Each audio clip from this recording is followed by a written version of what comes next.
Tripawd Superdogs, a celebration of three-legged dogs.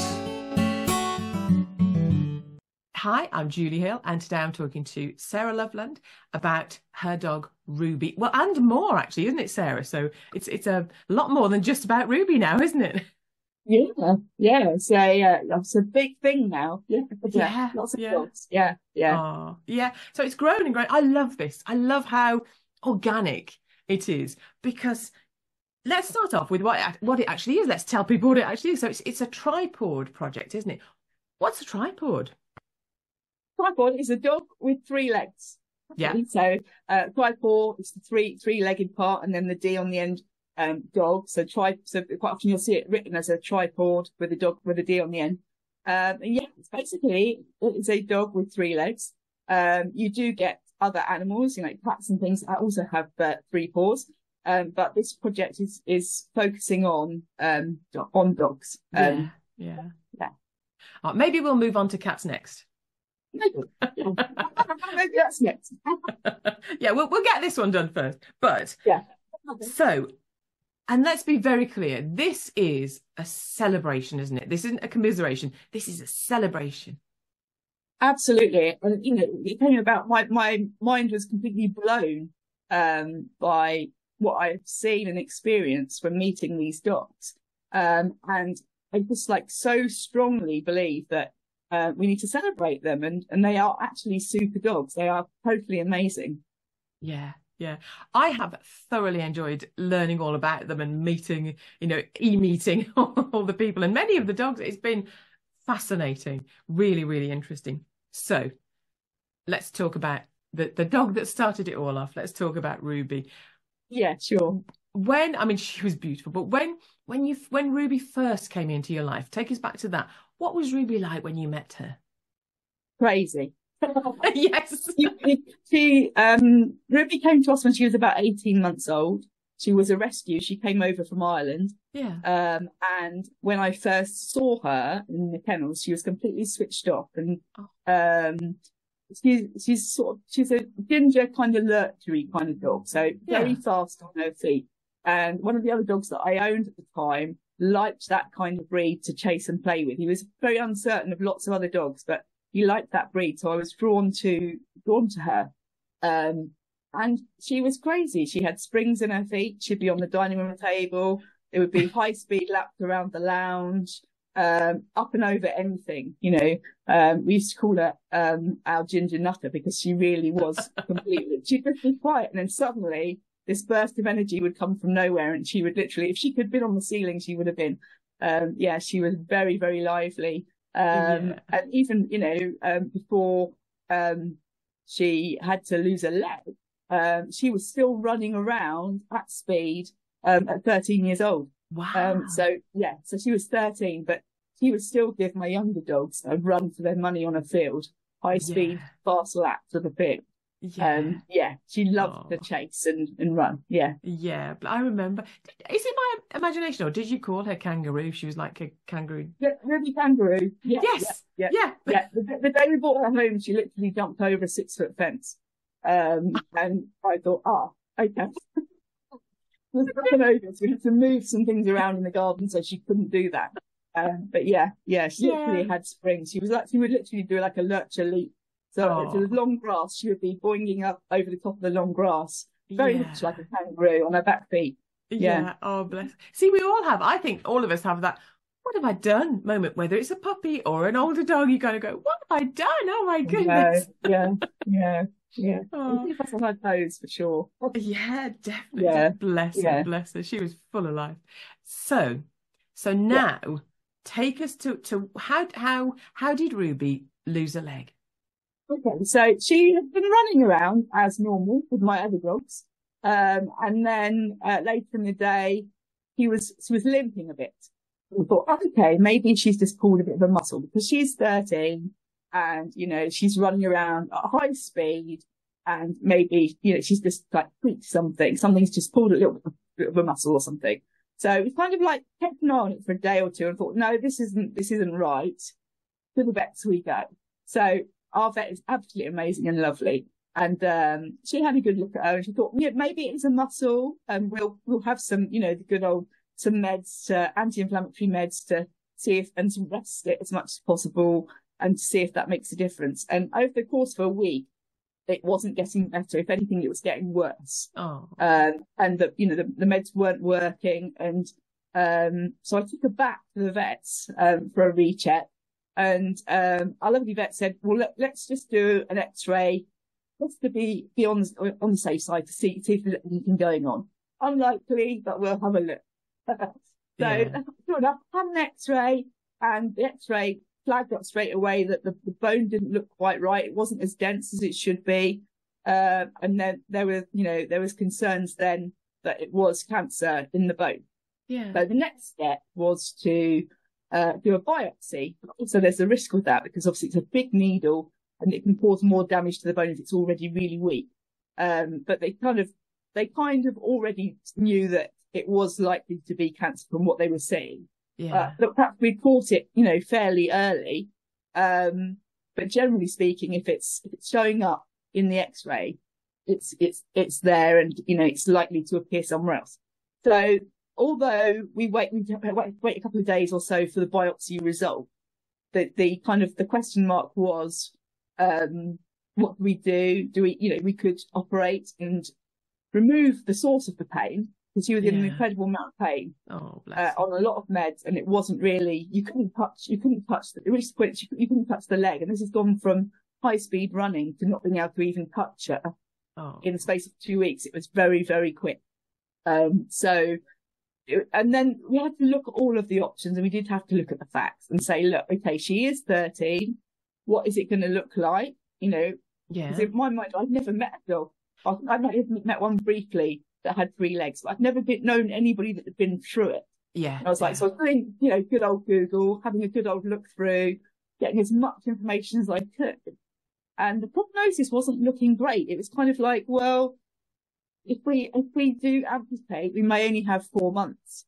And then, so to humans, although she wouldn't be in any pain, so it'd be a pain-free 4 months. You're thinking, oh, is it worth putting her through losing a leg for 4 months? And then that's kind of, so you're having to answer some sort of big questions in your own mind. But dogs, at that point, you have to remember that 4 months to a dog is a long time. Yes. Yeah. I mean, it's very much at the moment. Absolutely. But it becomes very complex, these equations that you're doing and balancing, and sort of, how much of this am I doing for the dog? And if I think it's for the dog, is it genuinely for the, and you can't analyze that. And how much is it for me? Oh my goodness, it becomes very, very complicated very quickly, doesn't it? Yeah. And it had to be quick as well, because you're thinking, well, if she has got cancer, we need to remove that from the body. As quick as possible. And also, in fact, she was in pain. We didn't want her to be in pain, so we had to make quite quick decisions. And it was right before Easter. It's something, where you think, well, we need to make a decision. We need to do this now, kind of. But yeah, I had to really make sure that we were doing it for her and not for me. Because we didn't want to lose her. Because we'd, about a month before, lost another dog. It was kind of like, are we really going through this again? And is this the best thing for Roobi? But my vet was very good, and she is very experienced and has her own dogs of different ages and breeds and things like that. And she said, she had experience as well with, treating other dogs with this condition. And she said, Ruby's frame, in fact, she's quite springy. And she's quite, springy on her back feet as well, she felt she would cope well with having the three legs. That was a big factor. She was already on some meds for a little bit of a sore back. So we had to bear that in mind, that taking a leg away was going to have a little bit more of a impact on everything else. So in my mind, in my heart, I knew that she would cope. And I thought, right, no, this is what we're going to do. And then I had to prepare my husband Jeremy as well. Then this is what it's, because I was doing all the research. He was a bit like, he couldn't look at it. So it's kind of like, it's going to be what it's going to be, kind of thing. And I had to kind of like do the research. Yes, it's okay, because I can't believe it to start. Because the vet said, how long will it take her to recover from having her leg amputated? we're maybe only going to get 4 months. And she said 2 weeks. Wow. I said 2 weeks? Yeah. I go for a long run, and sometimes I think, oh, it's raking. True, absolutely. Telling me you can remove a leg, take a leg from my dog, and she'll be as happy as anything on no pain meds in 2 weeks. And she go, yeah. Wow. Yeah. Joking. So it's like that kind of like was there. But I always couldn't believe that. So I can't believe this is actually true. Because you see like what humans do. People break a leg, you know? Yeah. It takes like weeks and weeks to heal and all this kind of thing. And I thought, oh wow, okay. So with all the facts on board, we said, yeah, let's do the operation. And we will help her the best we can. Yeah. And very much I went into it wanting to be led by Roobi rather than, you know, this is how it's going to be. And, you know, we're just going to take it one day at a time and just see how she is and how she copes with it. Yeah. And it completely blew my mind. Incredible. She stayed in overnight. She had the operation, stayed in overnight so she could have some pretty heavy duty, kind of like pain meds. Yeah. She was on pain meds and stuff. And when we went to collect her, the vet met us first and prepared us, you know, what it would look like. And, you know, and then Ruby hopped out with a nurse on her own. She just hopped towards us. And I said, do I need carriers out to the car? And they said, no, she can do it. And I was thinking, that's, you know, this is massive. And so, you know, there's just a few steps, let her have a rest. And she would always like lean against me, have a few steps and lean, you know, and it was amazing. Yeah. Tricky to pick up a dog with 3 legs, though, I have to say. Yes. But where do you put your hands? She had a massive, they took the shoulder blade as well. So she had a massive wound. Yeah. So it's a bit tricky. That was a bit like, yeah, especially in the early days when it's all raw and sore. You don't want to sort of touch the wound, do you? No. So that bit was quite tricky in and out of the car. But other than that, and I did a mad dash out to the supermarket for some boys aged 5 t-shirts. He cut the sleeves off and stitched them up, and then so she had a t-shirt. She had a wardrobe for a week, different t-shirt. And so she didn't lick it or bother the stitches and things like that. Yeah. Also, so we didn't scare anybody when we were out. Bless. You know, Frankenstein's dog when you've had a big, you know, injury like that. Yeah, because they shave as well, don't they? So much is shaved and you can see. Massive area. Yeah. Yeah. She came home and she looked fairly bright and it was all good. And just amazing. And yes, you know, the first couple of nights were a bit tricky. I slept on the floor with her and as you do, you know, the dog as we do sort of like do that. But I think it was even just like we've got a grass playing field right opposite our house. And I loved it over there, and we let her sort of hop over there, so she could have a sniff about and hopping around. And each day she just got faster and better at it. And I threw the ball for the other dogs on the date, and then she ran after it. She said, I didn't get that. And I was like, oh no, what's, you know, it's like a look of panic on my face. And he said, well, okay, if she wants to go for the ball, she can go for the ball. That's fine. Oh, bless her. Yeah, so we just very much were led by her on a day-by-day basis rather than trying to, like, no, you can't do that, or you can't go there. Or she'd say, I want to go on the sofa, and you'd have to put her quick and lift her up because you had to be a bit careful with things like that. Yeah.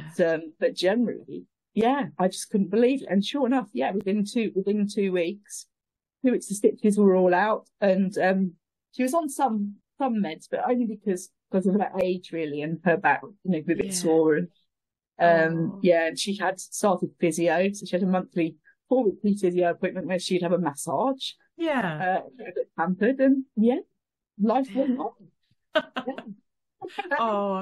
So I mean, she kind of go back to being Roobi, the Roobi you'd known, that full of energy Roobi and full of life. Yeah, the cheekiness, she was definitely very much herself. Yeah. She didn't seem sad at all, anything like that. She was very much like, right, well, what are we going to do now? Or they go and pick the dog leads up, because we've always had like more than one dog. She would be at the front of the queue, have her harness put on and stuff like that. So she had a harness so that we could help her more for lifting in and out of the car and helping and things like that. Yeah. And then she'd have days where she'd go, right, I'm going to chase those boys around the field. And she would. So yeah, very much herself. But yeah, her personality didn't change at all. No, bless her. No. I was thinking, as we're talking, dogs benefit so much from, psychologically. They don't worry about the what ifs. They don't have that poor me, and they don't worry about what do I look like. They just, okay, I'm here, I'm having fun. Okay, off we go. That's all they care about, isn't it? Yeah. It's made t-shirts on so that it doesn't keep anybody else out, but she was not bothered at all. She just wanted to be out. She wanted to be out with the other dogs and not missing out on stuff. And we did do things like we did buy. Well, we already had it from the previous dog, like a push buggy thing. Yes. Yeah. Whereas if she got tired, she could hop in, because you kind of had to build up what she did gradually. So that the other legs could get used to taking the weight. And she'd stand slightly differently. So the other leg would come across towards the centre a little bit more. And her back legs would stand slightly wider. So she had pretty much a good tripod kind of, stance about her. We did build up stuff gradually and make sure she didn't overdo it. Which was a bit tricky to start with, in terms of that, because sometimes I think she would, if we were on the playing field and she saw a dog the other side, she would go, I'm going over there. Good for her. At 13, I don't know what age it starts, but it's usually perhaps like after 10, they decide the rules no longer apply. So it's kind of like, no matter how much training you've done from a youngster up, they reach an age where you go, and they go, oh, no, go over there. Yes. Even with 3 legs, I can still outpace you. I'm going. How fast they can actually move, even on 3 legs. If there's a Labrador over the other side of the field, they are going to go and say hello. Oh, bless them. Bless them. Yeah. Oh. But yeah, no, she was. Her personality didn't change at all. She was very much Roobi right through. Yeah. Oh, good for her. Good for her. Yeah, that's amazing. And of course, when she did get over the other side of the field, the other dog would just accept her and just play, and everything's happy. Yeah. Well, there was one time I had her on the lead, and she would prefer to be off the lead. So I had her off the lead, and there was another a Labrador. Labradors are her favourite. Yeah. Very, very big Labrador. And she was really excited to see this dog. And the guy had put the dog on the lead because Roobi had 3 legs. Yeah. Because I don't want him to knock her over. Oh. Because he was a big, big dog. Similar age to her. I said, don't worry about it. So he let him go.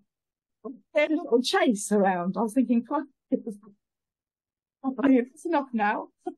I was worried that she might overdo it or something like that. But she's like, no, we're going to have a play now. Oh, yes. Reactions from other people have been very interesting. Because sometimes you get that, oh no, what's happened?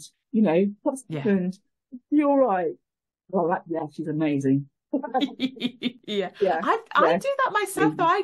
Even now, I'll see it. I saw one the other day, 3-legged little dachshund in a pram, and I went over and said, "Oh, can I say?" And you do get that instinct. Oh, can I? But they aren't to be pitied, are they at all? They're still in the midst of life and having fun. Oh, absolutely. And I think when I made the decision to have the operation, I worried a little bit that I might get judged, I think, by other people, whether it be on Facebook, social media, or out, because she is 13, or was 13 then.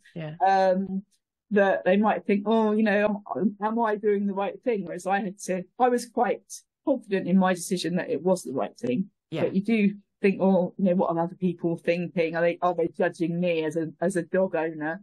You know, but yeah, it is interesting, and this is the thing. It's kind of, I might have thought that about other dogs before, and now, like, no way at all. It's been absolutely amazing. Both Roobi, how she coped with it all, and the other dogs that I've met as part of this project. It's been absolutely amazing. Yeah, we'll come on to that, but I just wanted two things there about judging that I just wanted to talk about. So I think that's a really important point, that whatever decision you make, as long as you're making it for the dog, whether you decide we're going to go ahead and we're going to have, you know, we're going to lose that leg and then we're going to buy the dog some time, hopefully, or whether you decide that's not the course that you and that dog are taking, I think we have to trust that the owner is making that decision, you know, on an individual basis for their dog.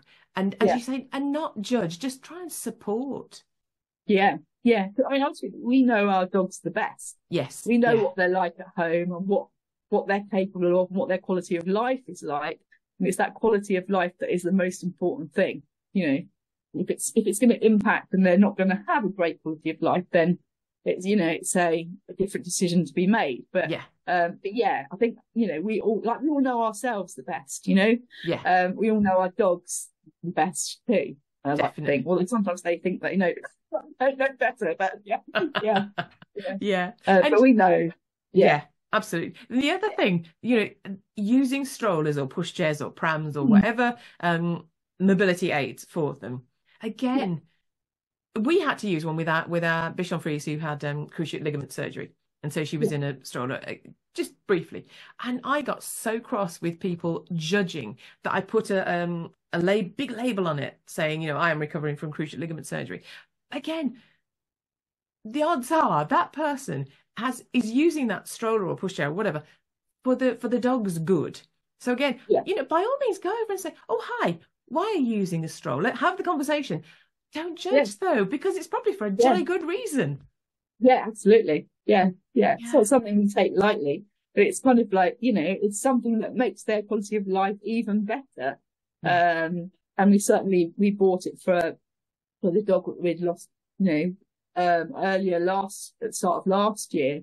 And that transformed his quality of life. Yeah. Because then he could come out with the younger dogs. And that's, you know, they're part of the family, and then they want to be part of the family. They don't want to stay at home and in their bed or on the sofa while you're all out having a good time. Yeah. They want to be there too. So we have to do whatever we can so that they can. Yeah. Absolutely. Yeah. And you did buy Roobi a lot more time, didn't you, with the loss of the leg? And it was good quality time, but she did have a lot more time, didn't she? Yeah, absolutely. So we thought we might get 4 to 6 months because we didn't do chemotherapy as well. We did just the amputation, and that was because she was older. We felt like she needed to be having good time out, not lots of vet appointments. Yes. So she needs. So we thought maybe 4 to 6 months, and we got 9 months. Heading towards 10 months with her. And she was very, you know, she had a really good quality of life right up to the end. It was very quick, the downward kind of spiral on that. But she absolutely lived her life to the full. You know, even Christmas, we didn't think we'd get Christmas all together. And we did, and we went away all together and she had a lovely Christmas. Brilliant. Brilliant. Yeah. And as you say, that 9 months is a big chunk of a dog's life. So that's a significant time that you got her, and good quality time. Yeah. Happy time. Yeah. Get a couple of good holidays, we had some good holidays and trips out, and days out and things like that. Lots of fun with the younger dogs, and we did what we could to kind of maintain her, like, so she'd have a physio appointment every 4 weeks to massage her back. She would go and lie on this pink mattress like a princess. Demands to be massaged. Good for her. Good for her. Yeah. So then, as you're I won't say dealing with this life, because it wasn't like dealing with it, but as you're adjusting to life with a three-legged dog, which is not as big an adjustment as you maybe had anticipated. So then, was it that you sort of started meeting lots of other owners of other three-legged dogs? I joined right before we had the operation, when I was in that horrible space of trying to make decisions. Yeah. I did a little search on Facebook to see if there were any groups. And I found a couple of groups on there, one which had a lot more owners from abroad, from the United States. And then there was one that was a UK based. So I kind of joined these groups because I wanted to do more research to make the best decision. And that kind of, in there were videos of their dogs running and playing and doing all these amazing things. I was like, wow. I didn't even think, that there were so many dogs out there. This was perhaps more of a normal thing than perhaps, I was aware of, and also what the dogs were able to do. And it's so positive in there, in these groups. And that made me aware that suddenly there's lots of people going through what I was going through or had been through, and their dogs were like living their lives to the full. And it was amazing. It was amazing to see. And that really helped me make my decision. But also how amazing these dogs were. Yeah. Brilliant. And which led you on to this Tripawd project, and then you've taken lovely, I mean, you're a photographer, obviously you're going to take nice photos, but they are beautiful photos of the other tripods in the project, and it's beautiful, and it really does capture, when you look at them, they're not stationary. I mean, they're dashing through the waves or they're running in the field. They're active dogs. They're dogs, aren't they? Yeah, well, it's with Roobi, because of Roobi, before, but also lots of bits before, but also after the operation and things like that. And I thought, wouldn't it be lovely to be able to showcase some of these other dogs and what they can do. So I'd shout out in the Facebook group to see if anybody was like, where they were in the country and would they be interested in having a little photo shoot with me. So I could meet them, and so we did that. So we met up and chat, and it was important to me to capture the dogs. I set up a studio set up where they were just sitting and smiling at the camera, if you like a school photo. But I wanted to capture more of their personality and what they liked to do, what they love, what they really love to do.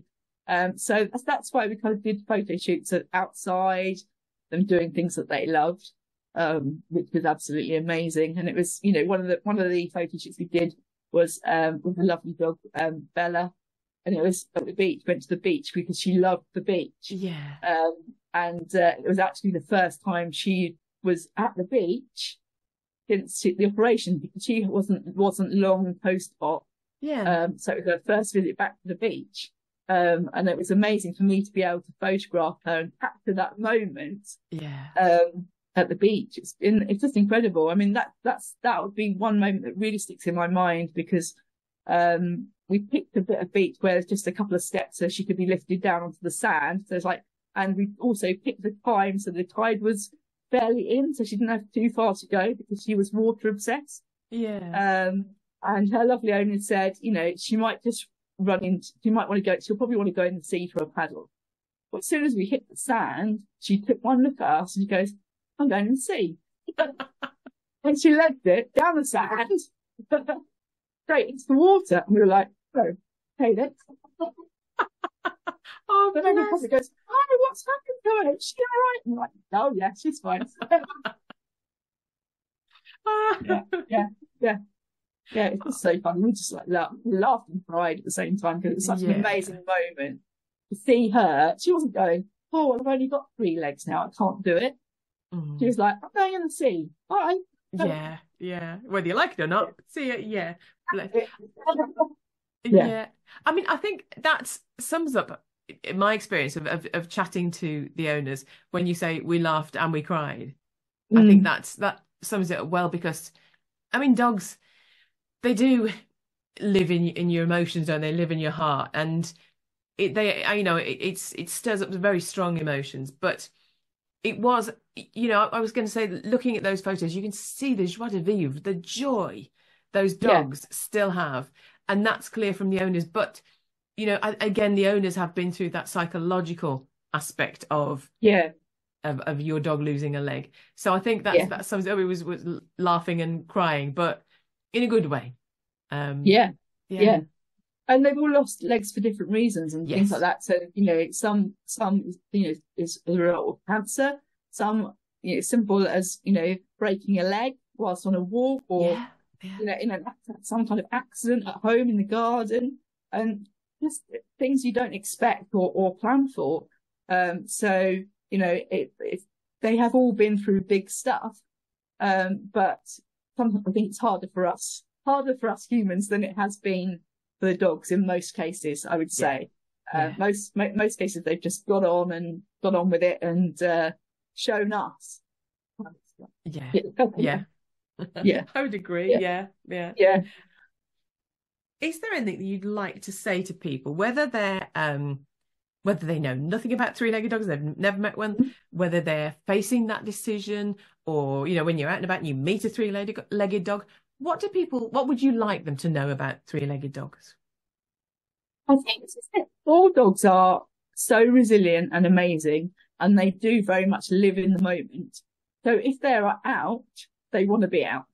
You know, if they're chasing the ball, they want to be chasing the ball. They're doing exactly what they want to do in that moment.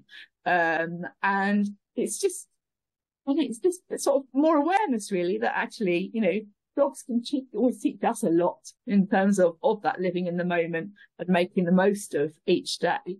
And that they are really amazing. They have so much courage and resilience. Like little superheroes, really, with 3 paws. Yeah. Oh, that's lovely. I love that. Is there anything else you'd like to say? You know, if you're in this position where you're making this difficult decision, then you know your dog the best. You know what they're capable of. You can be guided by, you know, the information on the internet, and, you know, a good vet will help to guide you as well. I was very lucky in the sort of people that I had around me that I've had dogs for a long time, so I'm very confident in the sort of the advice that I was, you know, being given. But yeah, at the end of the day, you know what's right for you, and what's right for your dog first. You and your dog as a team, you know, you've both got to work through it together. But I mean, dogs, I'm a dog lover through and through. I always have been. So it's hard to see. You don't want to see your dog in pain at all. No. But yeah, so you do what you can to give them the best lives that you can. You know, particularly like Roobi, she was a rescue. You know, when we always said that perhaps, you know, when you get a rescue, they rescue you. As much as anything else, they teach you a lot. But yeah, she was very special. She was a very special dog. I mean, sadly, you know, we lost her for the cancer. It did come back, which we knew it would, because they generally, if it's in the blood, it's going to reappear somewhere. But we had a lot longer than we thought we were going to. And we were very grateful for that. I'm sure she was too. Bless her. She was lovely. Absolutely lovely. And again, I guess if anybody is going through this, if they're struggling with a decision, or if their dog has lost a leg for whatever reason, it is important to say, come and check us out, come and check out the Tripawd project. But also, as you say, go onto social media. You will find other people. The support is there. The camaraderie is there. So find that support. Absolutely. And when I put the shout out for people for photo shoots for this project, two of the people, they lived very close to each other, and they had never met. So we did the photo shoots back to back at the same place, and then they got to have a chat as well, which was really lovely. So there is a lot of support out there in these groups as well. Which is lovely. It's just lovely to see what, you know, dogs can do. Roobi not only enriched Sarah's life, she inspired the Tripawd Superdog initiative. You can see Sarah Loveland's portraits of Roobi and all the Tripawd Superdogs at sarahloveland.com. and look out for the hashtag Tripawd Superdogs on social media. Hear more from Julie at dogcastradio.com. Tripawd Superdogs, a celebration of three-legged dogs.